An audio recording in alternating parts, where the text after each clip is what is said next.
Good morning, student. I am Parvez Ahmad, Assistant Professor, Department of Economics, HR College of North Saran. Today, I am going to discuss an important topic, that is the equitable distribution of tax burden, in which we have already discussed cost of service principle or approach, benefit approach. Today, we are going to discuss about the ability to pay approaches of tax burden. Ability to pay principle states that individuals should be asked to pay the taxes according to their ability to pay. It means that the rich have more money income than poorer. That's why rich should pay more taxes than poorer.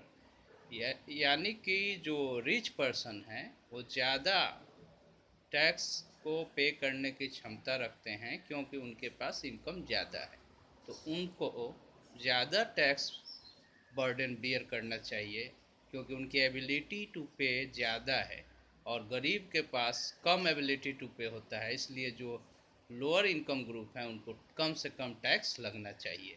तो ability to पे theory ये कहता है कि taxation जो है, tax का जो बर्डन है वो एबिलिटी टू पे के अकॉर्डिंग होना चाहिए, यानी कि जो टैक्स पे करने की क्षमता कितनी है उसके आधार पे टैक्स का बर्डन गवर्नमेंट को या पब्लिक अथॉरिटी को वो वो इम्पोज करना चाहिए। यानी कि rich people should be pay should be impose more tax then poorer people. अमीर जो हायर इनकम ग्रुप है उनको ज़्यादा से ज़्यादा टैक्स उस उन पे इम्पोज करना चाहिए, और जो लोअर इनकम ग्रुप है उसे कम से कम टैक्स का बर्डन देना चाहिए। तो यहाँ एबिलिटी टू पे थ्योरम जो है बहुत ही महत्वपूर्ण थ्योरम है टैक्स बर्डन का, क्योंकि ये सबसे ज़्यादा बेहतरीन थ्योरम है। क्योंकि ये क्लियर कट कहता है कि richer should pay more taxation because they have more income or more wealth, and poorer should pay less tax because they have low ability to pay। यानी कि गरीब के पास कम एबिलिटी है तो गरीब को कम टैक्स का बर्डन होना चाहिए, और अमीर के पास अधिक है तो उनकी योग्यता जो है टैक्स पे करने की अधिक से अधिक है, इसलिए उनको अधिक से अधिक टैक्स देना चाहिए। अब बात करते हैं कि इस एबिलिटी टू पे थ्योरम में और क्या क्या चीज़ें हैं जिन्हें हमें समझना होगा। The rich have greater ability to pay, therefore they should pay more tax to the government than the poor. ये हम लोग डिस्कस कर चुके हैं। In the discussion of various characteristic of a good tax system we mention about the concept of equity. यानी कि हम बहुत सारे जो टैक्स का कैरेक्टरिस्टिक है, कैनन है, उसमें बात करते हैं इक्विटी की। यानी वो सबसे बेस्ट टैक्स सिस्टम है जिस जो इक्विटी पे यानी समानता पे बेस आधारित हो। यानी टैक्स का जो पेन है, डिसयूटिलिटी है, सब पे बराबर पड़ना चाहिए। तो वो कैसे होगा, आते हैं चलते हैं हम लोग डिस्कस करते जाते हैं। यहाँ पे इक्विटी दो टाइप का होता है। एक होता है हॉरिजॉन्टल इक्विटी और एक होता है वर्टिकल इक्विटी। तो हॉरिजॉन्टल इक्विटी क्या है पहले ये जाने। According to the concept of horizontal equity, equal should be treated equally, that is person with the same ability to pay should be made to bear same amount of tax burden. ये horizontal equity का अर्थ ये हुआ कि जो बराबर income group वाले होंगे वो इक्वली टैक्स का बर्डन बियर करें या उन पे इक्वली टैक्स इम्पोज हो। एक इनकम का ग्रुप होगा, equal should be treated equally, मतलब इक्वल जो लोग हैं सेम अमाउंट ऑफ इनकम वाले वेल्थ वाले उनको इक्वली टैक्स का बर्डन लगना चाहिए, उनमें डिस्क्रिमिनेशन नहीं होना चाहिए। यानी कि उनका जो एबिलिटी टू पे है वो सेम अमाउंट पे है, चूँकि इनकम सेम है तो अमाउंट भी सेम होना चाहिए, ना कि टैक्स का डिस्क्रिमिनेशन हो। तो ये हॉरिजॉन्टल इक्विटी कहता है equal should be treated equally, यानी जो इक्वल इनकम ग्रुप के हैं उनका जो टैक्स का बर्डन है वो सेम होना चाहिए, क्योंकि उनका एबिलिटी टू पे सेम है, तो सेम अमाउंट ऑफ टैक्सेशन उन पे इम्पोज होना चाहिए। अब बात करते हैं वर्टिकल इक्विटी। वर्टिकल इक्विटी भी बहुत इम्पोर्टेंट है। ये कहता है according to vertical equity on equal should be treated on equally, that is how the tax burden among people with different abilities to pay be divided. यहाँ vertical equity भी एक तरह से कंसेप्ट का फाइनल मीनिंग सेम ही आएगा, लेकिन यहाँ कह रहा है कि unequal should be treated unequally. यहाँ पे ले रहा है अनइक्वल को, असमान लोगों को, जैसे कुछ ज़्यादा इनकम वाले ग्रुप को अलग कर देंगे और कम इनकम वाले को अलग कर देंगे और मिडिल इनकम वाले को अलग कर देंगे। और unequal should be treated unequally, यानी कि जो इनकम में असमानता हो, वेल्थ में असमानता हो, तो टैक्स का जो बर्डन है वो अनइक्वल भी होना चाहिए। यहाँ भी कह रहा है कि unequal should be treated unequally, यानी कि अगर इनकम ग्रुप अलग है, कम इनकम, ज़्यादा इनकम या मिडिल इनकम, ये ग्रुप अगर हम बना लें तो उनको जो टैक्स का बर्डन उन पे इम्पोज होना चाहिए वो भी अनइक्वली होना चाहिए, क्योंकि उनका जो इक्विटी का ये है कि unequal should be treated unequal, यानी कि जिनके पास इनकम कम हो या ज़्यादा हो या मिडिल हो, उस ग्रुप को अलग अलग टैक्स का स्ट्रक्चर लगना चाहिए। अब बात करते हैं कि टैक्स का बर्डन कैसे डिवाइड हो। In both the concept of equity, what exactly do we mean by the ability to pay and what are the objectives of measures to ability to pay are crucial. यानी कि जो हम लोग tax दोनों में, horizontal equity हो या vertical equity हो, इसमें हमें एबिलिटी टू पे देखना ही है।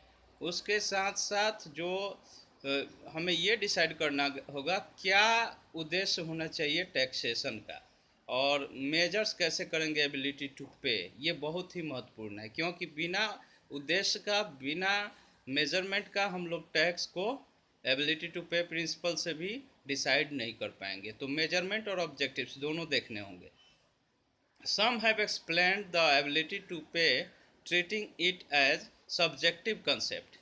कुछ ने कहा है एबिलिटी टू पे जो है सब्जेक्टिव कंसेप्ट है और किसी ने कहा है ये ऑब्जेक्टिव है। Others have treated the ability to pay in terms of some objective basis such as income, wealth, consumption, expenditure etcetera.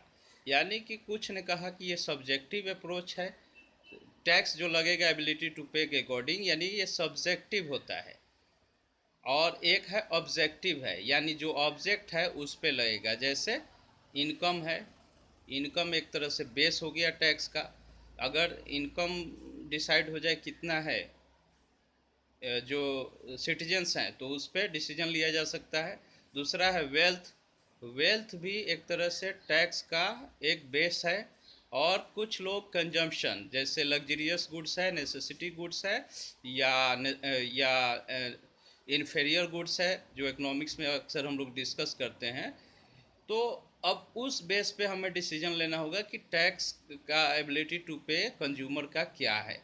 तो ये बेसिस जो हैं इससे भी डिसाइड हो सकता है। तो आज हम ऑब्जेक्टिव बेसिस को डिस्कस कर लेते हैं, कल के क्लास में हम लोग पढ़ेंगे सब्जेक्टिव बेसिस। अब बात करते हैं, क्योंकि एक लेक्चर में दोनों नहीं हो सकता, क्योंकि सब्जेक्टिव अप्रोच को डीप इकोनॉमिक्स का मार्जिनल यूटिलिटी को स्टडी करते हुए का रिलेशनशिप दिखाते हुए हमें डिस्कस करना होगा। तो पहले हम objective approach, objective basis, ability to pay का हम लोग पढ़ लेते हैं आज के क्लास में। The objective approach to the ability to pay principle considers What should be objective basis of taxation। यहाँ पे क्लियर है, ऑब्जेक्टिव बेसिस कहता है टैक्स का क्या आधार होना चाहिए। विच मेजर्स एबिलिटी टू पे करेक्टली, जो ये मेजर करे, ये मापे कि रियल में एबिलिटी क्या है। ऑब्जेक्टिव अप्रोच कहता है टैक्स का कौन सा आधार हो, कौन सा बेस हो, जो ये मेजर कर पाए कि जो सिटीजन है जिन पे टैक्स लगने वाला है उनका एबिलिटी क्या है टैक्स पे करने का। तो यहाँ पे अलग अलग बेसिस हो सकते हैं, अलग अलग इकोनॉमिस्ट ने अपने अपने विचार दिए हैं। तो यहाँ एक बात आती है इनकम, दूसरा है वेल्थ। कुछ लोग कहते हैं वेल्थ में प्रॉपर्टी टैक्स हो सकते हैं, इनकम टैक्स हो सकते हैं, और कंजम्पशन और एक्सपेंडिचर टैक्सेशन भी हो सकते हैं। तो एक एक करके हम लोग डिस्कस करते हैं। There is even no agreement on this question also, however income is generally considered to be best measure of ability to pay. Economist ने ये कहा है कि क्लियर कट ये तो डिसीजन लेना मुश्किल है कि इनकम हो या वेल्थ हो या कंजप्शन हो बेस टैक्सेशन का, लेकिन कुछ लोगों ने कहा है कि इनकम जो है सबसे बेस्ट बेसिस हो सकते हैं, क्योंकि इनकम से ही व्यक्ति के overall wellbeing, overall purchasing power, overall उसका स्टैंडर्ड ऑफ लिविंग डिसाइड होता है। तो करंट इनकम जो होता है, अर्निंग है, उसी को बेस ज़्यादा इम्पोर्टेंट माना गया है। तो यहाँ इनकम एक बेस हो सकता है। अगर इनकम ज़्यादा है यानी एबिलिटी टू पे अधिक है, इनकम कम है यानी एबिलिटी टू पे कम है, क्योंकि उसका स्टैंडर्ड ऑफ लिविंग लोगों का डिसाइड होता है इनकम से। तो इनकम को मेन बेस माना जा सकता है, main method to measure ability to pay. अब बात करते हैं दूसरा, wealth. Wealth of a person is another objective measures to ability to pay that has been suggested as a tax base. Wealth को भी एक तरह से इकोनॉमिस्ट ने, अर्थशास्त्रियों ने कहा है कि एक दूसरा मेजर हो सकता है, यानी इस किसी पर्सन के पास कितना वेल्थ है उस पे डिसाइड होगा उसका एबिलिटी टू पे, ये भी एक अच्छा बेस होगा। According to professor Kaldor, only a combination of income and property taxes can give approximation to taxation in accordance with the ability to pay.